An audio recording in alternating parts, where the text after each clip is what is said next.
اللہ نے، اللہ کے رسول صلی اللہ علیہ وسلم نے اس دنیا کی حقیقت خوب بتلائی ہے۔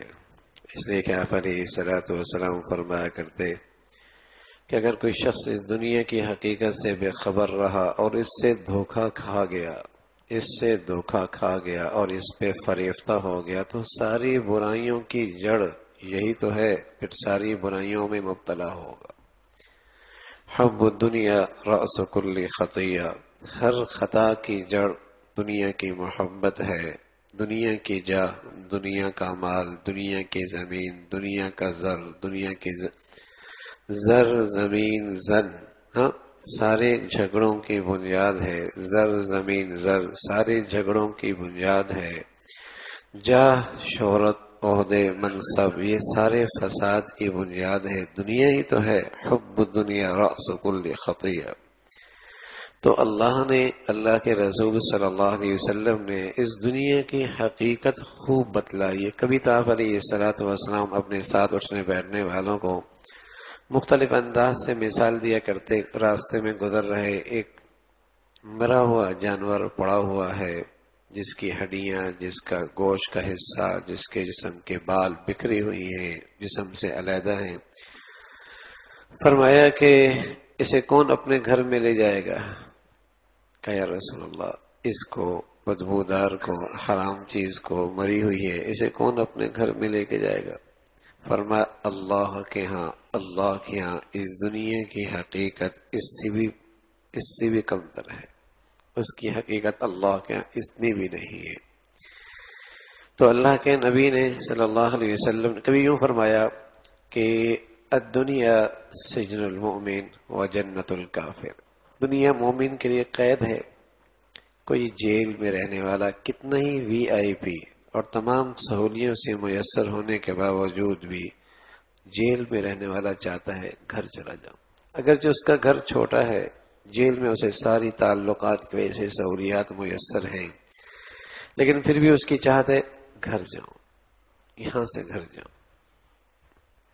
تو فرمایا مومن کے لیے دنیا قید خانہ ہے، کیسا بھی خوشحال کیوں نہ ہو، اگر دنیا کی حقیقت سمجھتا ہے اور کل کی زندگی کی حقیقت سے باخبر ہے تو اس کی آرزو ہے اپنے گھر جاؤں۔ گھر وہ ہے، من احب لقاء اللہ احب لقاءہ، جو اللہ سے ملنا پسند کرتا ہے اللہ بھی اس سے ملنا پسند فرماتے۔ تو اللہ کے نبی صلی اللہ علیہ وسلم نے اس دنیا کی حقیقت خوب کھولی ہے۔ حضرت علی فرمایا کرتے تھے دنیا تو کتنی بند سور کے کیوں نہ آئے، میں تو اسے دھوکہ کھانے والا نہیں ہوں، اس لیے کہ تو نے کب کس سے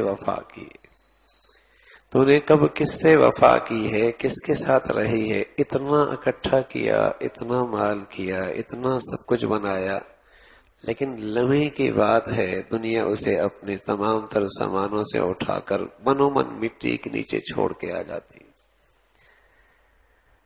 اللہ نے بھی اسی طرح اس کو مختلف مثالوں سے سمجھایا۔ فرمایا دیکھو آسمان سے بارش ہوتی ہے، زمین کا سبزہ ہرا بھرا ہوتا ہے، خوب کھیتی نکلتی ہے، کھیتی کا مالک اب مطمئن ہوتا ہے کہ اب تو میں اس کو کٹائی کروں گا اور مجھے اس پہ اب پورا قابو اور قدرت حاصل ہو گئی۔ اچانک رات کو یا دن کو کوئی حادثہ آتا ہے اور وہ کھیت ایسا چٹیل ہو جاتا ہے جیسے یہاں کچھ تھا ہی نہیں۔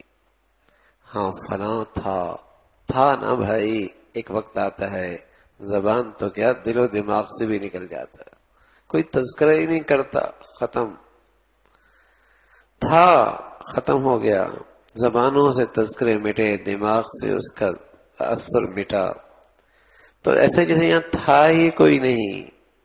تو فرمایا اسی طرح انسانی زندگی ہے، یہ دنیا ہے کہ بظاہر بڑا خوشنما لگتا ہے، وہ کھیت بڑا ہرا بھرا اور زمین اپنی پوری زیبائش اور خوبصورتی حاصل کر لیتی ہے، لیکن اگر اس پہ کوئی حادثہ آ جائے، آفت آ جائے تو ایسا جیسے یہاں کچھ تھا ہی کوئی نہیں، یا پتہ نہیں کیا تھا، کون سا کھیت لگا ہوا تھا، گندم کا تھا، مکئی کا تھا، کون سا کھیت لگا ہوا تھا۔